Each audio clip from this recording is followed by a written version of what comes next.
Boots, Bats and Balls is sponsored by nextbet.co.uk.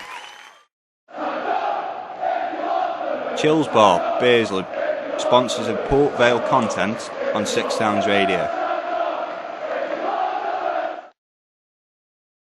Chris Neal, Shortwood, the gaffer described it as a professional performance, 4-0 on the TV cameras.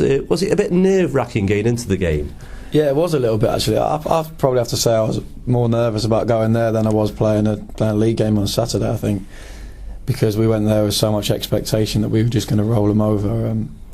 It's kind of hard, but you know, once we got the first goal, I think that settled everyone down, settled the staff down on the side, and we could just go and play our usual game. It was kind of a bit of a strange atmosphere there. It was it was a bit quiet, really. It was strange, but I was expecting it to be a little bit more lively. But I think that's sentiments of what we did. We kind of settled their fans down, really. And once we got the first couple of goals in the first half, we never looked back. Yeah, I think because it was on TV, neutral fans obviously wanted the non-league team to win, so you could probably hear that screaming up and down the country.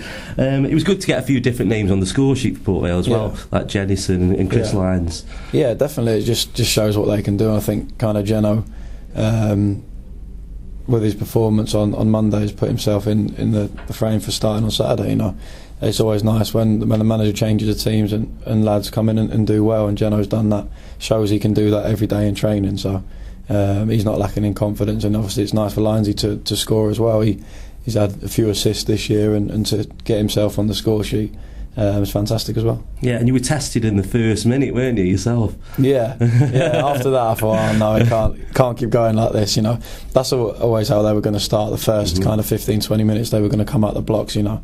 Their adrenaline would have been running with obviously all the TV cameras and stuff like that, so but we knew they'd tire in the second half, and our fitness had showed through, and that showed with the two late goals. It must have been strange knowing who you were potentially playing in the next round as well, because that doesn't usually happen. The draw's usually made after a game that, especially Port Vale play in, so knowing that you're playing another non-league team, it wasn't a big carrot really, was it? No, it wasn't, but they're going to be a tough team to beat. They're doing well I think they're sitting 4th or 5th in the conference, so they're going to be a good team, and they're going to be wanting to put on a show when they come here next. But you know, it's important just to get in the hat for the second round, and hopefully if we beat Shrewsbury, then a big third round tie will be upon us. Yeah, it'd be good to play a Premiership team, wouldn't it, in a cup run? Yeah, it would. It's been a long time down here. I think that's what everyone dreams of, is getting into the third round and picking one of the top kind of 5-6 clubs in the country is what everyone dreams of, really. Yeah, and back to league football on Saturday against your former club Shrewsbury. Of course, a few names will be up against you who you know. Yeah. Does that make it easier or harder?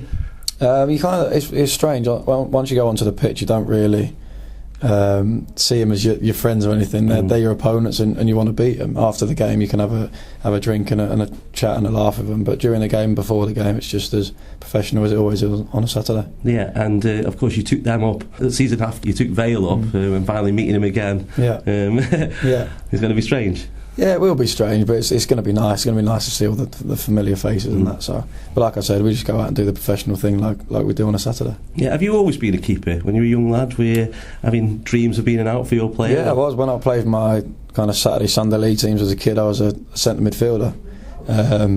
Then I went back to centre half, and then I went back to goalkeeping. So I moved my way backwards and got picked up by Watford as a 14-year-old, and that's when I started as a goalkeeper then. So, but before that, from the age of 5-6, I was an outfield player. But obviously, I think it was a good choice in the end, really. Yeah. Who was your goalkeeping hero? Who did you model yourself on? Peter Schmeichel was mine when I was growing up. It was always him. He was kind of in my era when I was growing up, and some of the saves he used to make and stuff like that. So yeah, he was definitely mine.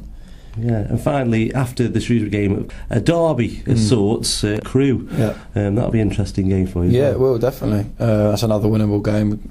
We can go away there. They're going to take great support, I can imagine. I think it's going to be near enough a sellout, so looking forward to that game. Has sold out. Has it sold out now?